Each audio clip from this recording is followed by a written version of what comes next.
बार एक अमीर इंसान अपनी ऑफिस में बैठा हुआ था। ऑफिस में चल रही वो सारी बातों से वो बहुत टेंस था और उसका मूड ऑफ था।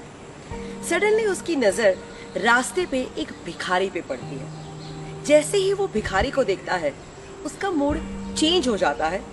वो भगवान को याद करता है और भगवान को कहता है, थैंक यू भगवान, मैं कितना नसीब वाला हूँ। मुझे ऑफिस की थोड़ी बहुत टेंशन है पर मैं भिखारी नहीं। वो भिखारी जब भीख मांग रहा है, सडनली उसके सामने से एक पागल गुजरता है जिसका हाल बेहाल है, कपड़े फटे हुए हैं और रास्ते पे वो पागलपन कर रहा है। जैसे ही ये भिखारी उस पागल को देखता है, भगवान को याद करता है और कहता है, थैंक यू भगवान, मैं कितना नसीब वाला हूँ। मैं भिखारी तो हूँ पर मैं पागल नहीं। अब वो पागलपन करता हुआ पागल आगे बढ़ता है एंड सडनली उसके आगे से एक एम्बुलेंस गुजरती है। जैसे ही वो एम्बुलेंस को देखता है तो सोचता है कि हे भगवान, थैंक यू सो मच, मैं कितना नसीब वाला हूँ। मैं पागल तो हूँ पर मैं बीमार नहीं। अब ये बीमार इंसान फाइनली हॉस्पिटल पहुंचता है और जैसे ही हॉस्पिटल पहुंचता है उसके सामने से एक डेड बॉडी गुजरती है एंड वो डेड बॉडी को देख के सोचता है, थैंक यू भगवान, मैं कितना नसीब वाला हूँ। मैं बीमार तो हूँ पर मैं मरा नहीं। एंड अब ये मरा हुआ इंसान कुछ नहीं सोचता, वो थैंक यू भी नहीं बोलता। क्यों?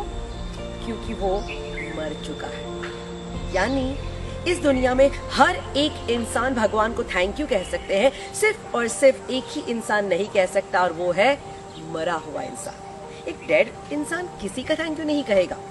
तो पूछो अपने आप को कि जिंदा हो कि मर गए। अगर जिंदा हो तो कितनी सारी चीजें हैं जिसके लिए दिन भर आप भगवान को थैंक यू कह सकते हैं, बट नहीं, हम थैंक यू नहीं कहते। हमारा तो पूरा दिन कंप्लेन्स में चला जाता है। तो दोस्तों कहते हैं ना, काउंट योर ब्लेसिंग्स। जिंदगी में कितने सारे वरदान, आशीर्वाद हमें ऑलरेडी मिल चुके हैं जिसको हम देख ही नहीं पा रहे हैं। कि कुदरत के प्रति कृतज्ञता की भावना कितनी इम्पोर्टेंट है। कुदरत ने हमें कितना दिया है, हम हैं उसके बारे में सोच ही नहीं रहे हैं, और क्या नहीं दिया बस उसी की बातों के बारे में चिंता किए जा रहे हैं, रोए जा रहे हैं। तो लाइफ में अगर खुश रहना है ना तो ये फंडा अपनाओ, अपने ब्लेसिंग्स को चेक करो और दिल से भगवान को थैंक यू कहो। अभी भी अगर आपको लगता है कि नहीं मुझे कुछ नहीं मिला है, मुझे भगवान ने ये नहीं दिया, और अभी भी अगर आप कंप्लेन मोड में है ना, तो चलो आपकी सारी कंप्लेंट्स को दूर करने के लिए मैं आपको 3 प्लेसेस सजेस्ट कर रही हूँ। जिंदगी में ना ये 3 प्लेसेस पे जरूर जाके आओ।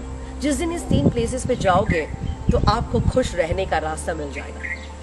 3 प्लेसेस है हॉस्पिटल, जेल एंड स्मशान।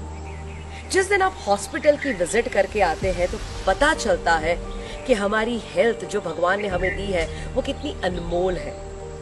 जब आप जेल की विजिट करते हैं ना तो आपको अपनी फ्रीडम की कीमत होने लगती है। एंड जब आप स्मशान में जाते हैं तो पता चलता है कि ओ माय गॉड, ये लाइफ कितनी प्रेशियस है, ये लाइफ कितनी सुंदर है। So my dear friends, life is worth living, please live it fully. जिंदगी जब चली जाती है उसके बाद में उसकी वैल्यू होती है। तो लाइफ में बहुत सारी चीजें हैं ऑलरेडी हमें दी गई है, तो उसका धन्यवाद करिए। तो सिंपल थैंक यू कहते चलिए, अपने ब्लेसिंग्स काउंट करते चलिए और जिंदगी को खुशी खुशी जीने चलिए।